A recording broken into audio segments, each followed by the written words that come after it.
అదే ముచ్చట ఆయన చెప్పిదో ఆయన అవసరం లేదు తీసుకుంటారా మాకు అవసరం లేదు.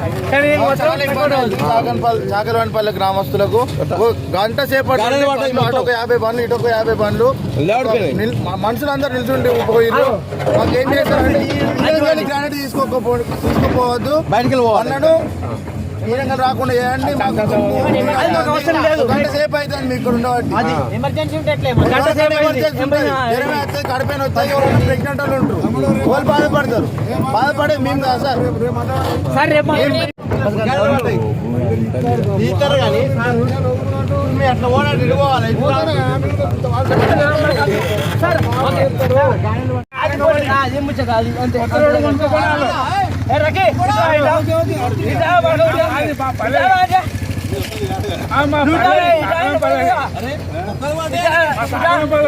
గ్రామంలో గ్రానైట్ క్వారీ వల్ల గ్రామస్తులు చాలా ఇబ్బంది పడుతున్నారు. ఒక గంట సేపటి నుండి బండలు కింద పడ్డాయి. లారీలు అడ్డం పెట్టిర్రు. జనానికి ఎవరైనా జ్వరం వస్తే కడుపు వస్తే వాళ్ళకన్నా ఎమర్జెన్సీ ఉన్నప్పుడు అక్కడ అటు 50 మంది ఇటు 50 మంది నిల్చున్నారు. బండ్లు ఓడిస్తలేరు, మనుషులు పోతలేరు. మాకు చాకలవానిపల్లి గ్రామంలో గ్రానైట్ రోడ్డు పై నుండి పోకుండా వేరే మార్గం చూసుకోవాలని మేము కోరుకుంటున్నాం.